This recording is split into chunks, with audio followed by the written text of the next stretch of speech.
Hello Leo, welcome to your reading for January and Happy New Year. This is for Leo, Sun, Moon, Rising and Venus.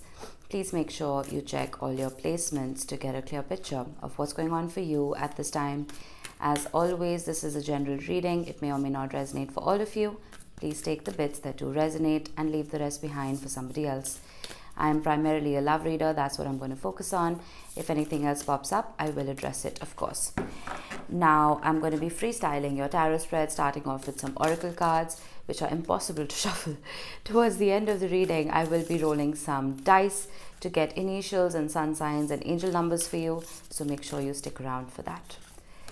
All right, let's see what we have for you, Leo. We have resin.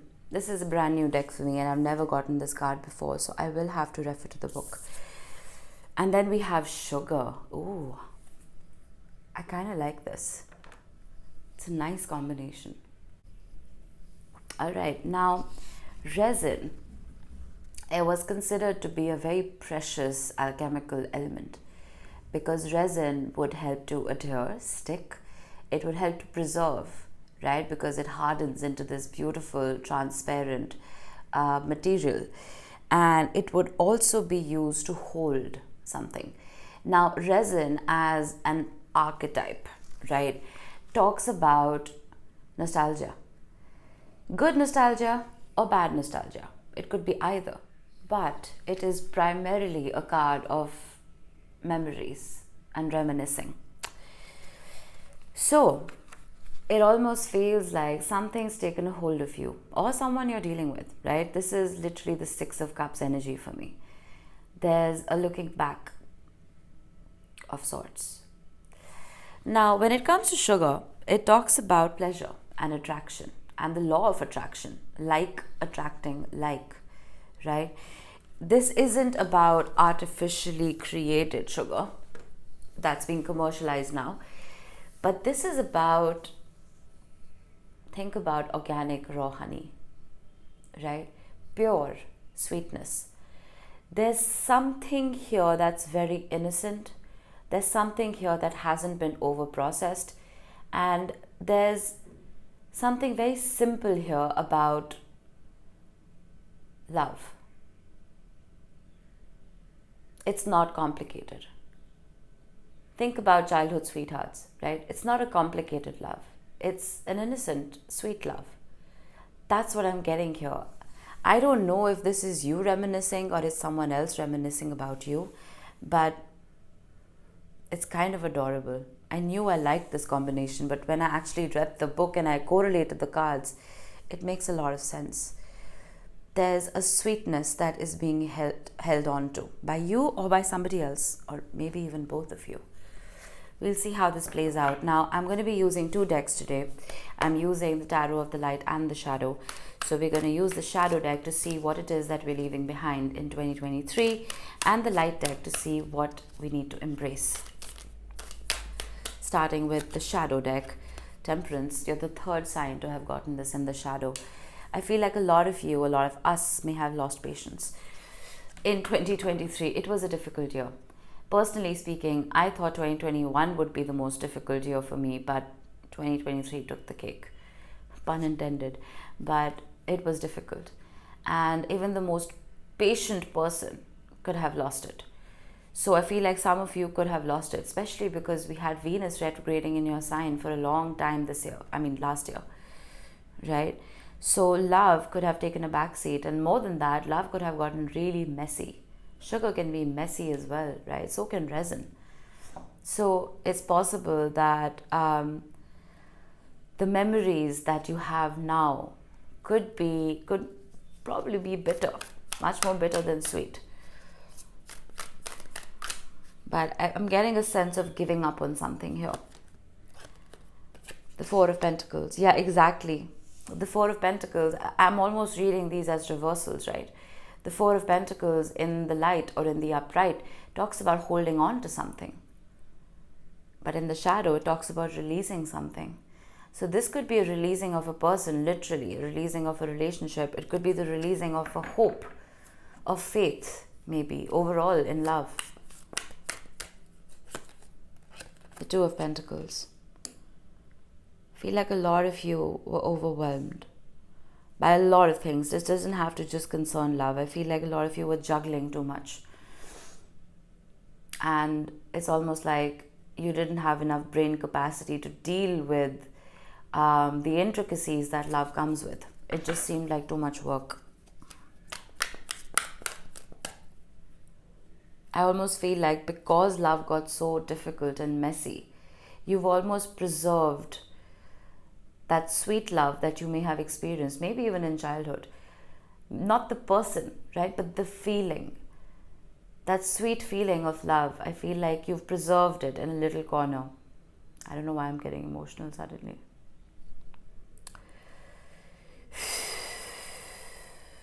In this little corner in your heart. The Ace of Swords. Aries had the same card in the same position. With the Ace of Swords in the shadow, I almost get this feeling of self-doubt.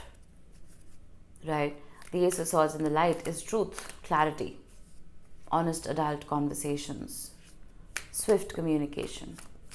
But in the shadow, it's almost self-reflected negativity. That maybe I'm the one who doesn't know how to pick a partner. Maybe I'm the one who doesn't know what love truly means. Maybe I'm the one who's effed up. You know, pointing the finger back at yourself. While self-reflection can always be good for us, right? It prevents our egos from inflating. But it can also be destructive. I'm not saying point the finger at somebody else, but I was telling Aries the same thing. Sometimes it's not us or the other person. Sometimes it's just the energy. The planets are always doing a dance in the sky, and believe it or not, they affect us, right? So sometimes the energy is just not conducive to the health of a relationship. So maybe that's all it was, and it wasn't you. Judgment.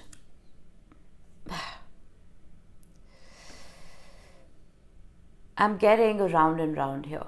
I'm getting that there were a lot of false starts and restarts in your connections, or maybe just one, where there was this hope that, all right, this is going to come back online. This is going to fix itself. It always does, right? But the minute it would fix itself, it would go back into that destructive mode. So it's almost like, how should I explain it? I'm almost feeling like this hot rock, right? Your hands are freezing and you're holding on to this hot rock, and for a minute it provides this beautiful warmth, right? And if you hold on to it too long, it's going to scald you, it's going to burn you. So you release it. Then your hand gets cold again and you pick it up. It warms you up and then it burns you.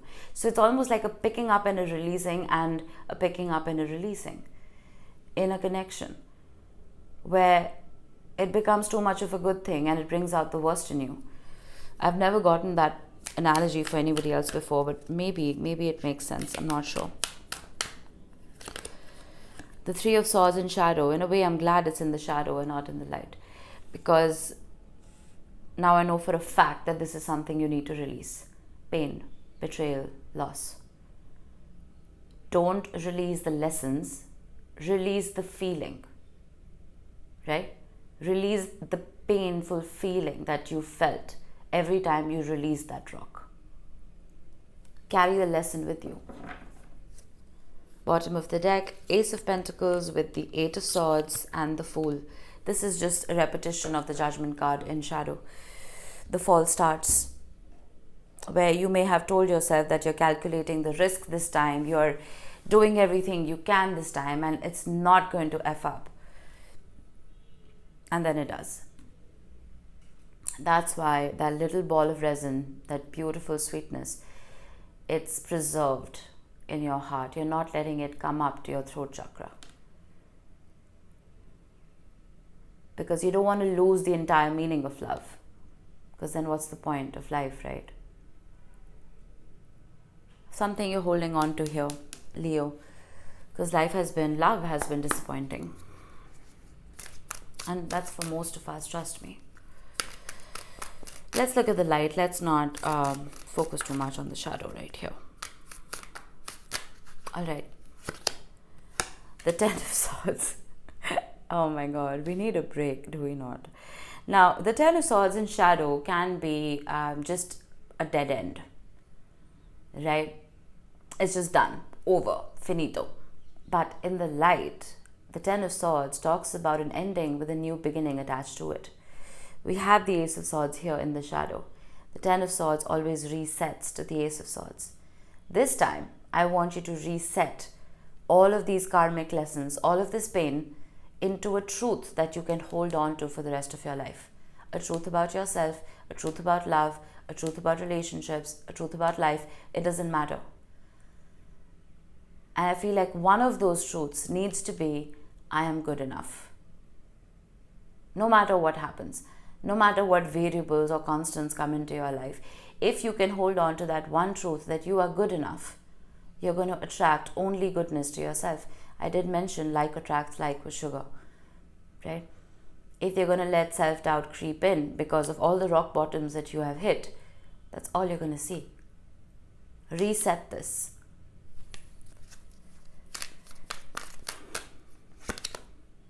The Four of Cups.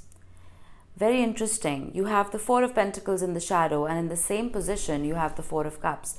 The Four of Cups here in the light talks about being very careful about who is getting your time, love and attention, right? This is not you turning your nose up at every Ace of Cups that is offered to you. It's about sniffing every cup and making sure you like what's in it, right? I have the Ten of Pentacles at the bottom of the deck. So you see that loss of hope that we had earlier. I feel like there's a revival now. Now, I don't know if this is somebody coming in for you or this is just a revival within your own being that's going to attract someone to you. But there's a restoration of faith and hope in something or someone. Or maybe this is just happening within somebody else's psyche towards you. Take it how it resonates. There's so many possibilities. Oh, maybe it's somebody else, Leo. The Queen of Cups. The Queen of Cups represents unconditional love for self and others, right? The Queen of Cups gives the full cup of love. There are no qualms. The Queen of Wands, the Queen of Swords, the Queen of Pentacles may give half cups and keep the rest for themselves. The Queen of Cups gives the full cup. So I don't know who this is. There's no gender in tarot, right? Doesn't matter which gender you're attracted to. Ten of Pentacles is back, my friend, after all that shuffling. So there is somebody around you here, Leo, who may be carrying a replica of that sweet resin in their heart. A replica of happy memories and nostalgia. Maybe those happy memories are the ones they have with you. Right? I don't know. I don't know if you're waiting for the past to come back or you're waiting for someone fresh. But either way, the Queen of Cups can be a wonderful partner. The Six of Wands, stunning energy, being seen, being heard, being celebrated for every scar, right? We all carry warts and moles and scars of all kinds on our bodies and within our hearts, within our psyches. But I feel like whoever this is celebrating every single one of them. Because every scar means a lesson. Every scar represents wisdom. And we have the Sun at the bottom of the deck. There you are. I feel like you bring a whole lot of joy to somebody, Leo. I'm suddenly getting that. And while there may have been an elusive memory that you're keeping close to your heart, it could be insignificant in the current state of affairs, right? I feel like the memory of you, the memory of your love, the memory of your sweetness is being held very dearly by somebody. I don't know who this is. The Eight of Cups with the Four of Cups. I'm going to get one more card here. The Moon. And one more. The Magician. There's a surety here that I really like. There's a power here that I really like. And I feel like this applies to you and the person you may be dealing with or the person that's coming in for you. You've both probably kissed your fair share of frogs, right? There's a fair share of experience on both sides. And with the Moon, with the Eight of Cups, it's almost like if someone doesn't meet your emotional maturity, especially with the Queen of Cups, right? They may be a great conversationalist, they may be highly intellectual, they may be highly educated, but if the age of their heart isn't large enough or whatever, right? If their heart isn't mature enough or wise enough, if their emotions aren't mature enough, what's the point? You rule the heart chakra, Leo, and heart to hearts are very important to you. I know that for a fact. I have a few very, very dear Leo friends, and you cannot do small talk. Like, even if you do, I feel like it's forgotten within seconds. But a true heart to heart will be remembered forever. I feel that you've had your fair share of small talks, and you know exactly when to separate the wheat from the chaff. And whoever it is you're dealing with has pretty much done the same exercise over the past few years. And it's someone who has faith in themselves when it comes to choosing the right partner. I'm almost feeling like your quotients, your EQs match beautifully. And the Five of Cups has been showing up in the same position for so many signs. It's maddening. I'm going to get one more card here. The Three of Pentacles. And at the bottom of the deck, we have the Hierophant with the Ten of Wands. It is possible for some of you that there have been difficult dynamics within the family. All right. There could also be a few obstacles or blockages when it comes to your faith, your belief system, your ideals, your philosophy, and the people that you have been inviting into your life may have very contrasting beliefs, and it's difficult for you to digest them, right? That's what the Hierophant is representing for me.